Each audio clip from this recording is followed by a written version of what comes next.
ഇന്നത്തെ നമ്മുടെ IPO എന്ന് പറയുന്നത് HDB ഫൈനാൻഷ്യൽ സർവീസസ് ലിമിറ്റഡ് ആണ്. ഇത് HDFC ബാങ്കിൻ്റെ ഒരു സബ്സിഡിയറി കമ്പനിയാണ്. സോ ഏകദേശം 94% കൂടുതൽ സ്റ്റേക്ക് HDFC ബാങ്ക് ഇതിൽ ഹോൾഡ് ചെയ്യുന്നുണ്ട്. IPO 25 ജൂണിന് ഓപ്പൺ ആവും, അതുപോലെ 27 ജൂണിന് ക്ലോസ് ആവും. ലിസ്റ്റിംഗ് വരുന്നത് 2-ാം തീയതിയാണ്. അലോട്ട്മെൻറ്റ് നടക്കുന്നത് 30-ാം തീയതിയാണ്. 10 രൂപയാണ് ഈ ഓരോ ഷെയറിൻ്റെ ഫേസ് വാല്യൂ എന്ന് പറയുന്നത് ഈ IPOയിൽ. ഏറെക്കുറെ പ്രൈസ് വരുന്നത് 700-740 രൂപയ്ക്കും ഇടയ്ക്കാണ്. അതുകൊണ്ട് തന്നെ 20 ഷെയറുകളുടെ ലോട്ടുകളായിട്ട് ഏറെക്കുറെ 14,000 രൂപയുടെ എമൗണ്ട് ആയിരിക്കും ഒരു ലോട്ടിന് പ്രൈസ് ആയിട്ട് വരുന്നത്.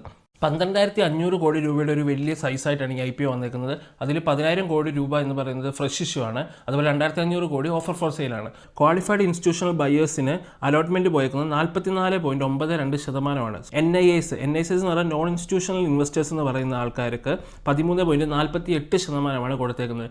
നമ്മളെപ്പോലുള്ള റീറ്റെയിലേഴ്സ്, അതായത് 2 ലക്ഷം രൂപയുടെ താഴെ ക്യാപിറ്റൽ അപ്ലൈ ചെയ്യുന്നവർക്ക് 31.44% അലോട്ട്മെൻറ്റിൻ്റെ പെർസെൻറ്റേജ് പോയേക്കുന്നത്. 2023 റവന്യൂ 12,000 കോടി ആയിരുന്നു. അത് 24-ൽ 14,000 കോടിയിലേക്ക് മാറി.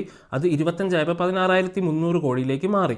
അതുപോലെ തന്നെ നെറ്റ് വർത്ത് എന്ന് പറയുന്നത് 2023-ൽ 10,436 കോടിയും അത് 2024-ൽ 12,800 കോടിയും അത് 2025-ൽ 14,936 കോടിയും ആയിട്ടുണ്ട്. ഇതൊരു ബൈ ഓർ സെൽ റെക്കമെൻഡേഷൻ ഒന്നുമല്ല, ജസ്റ്റ് ഒരു ഇൻഫർമേഷൻ ഷെയർ ചെയ്തു എന്ന് മാത്രമേ ഉള്ളൂ. Thank you.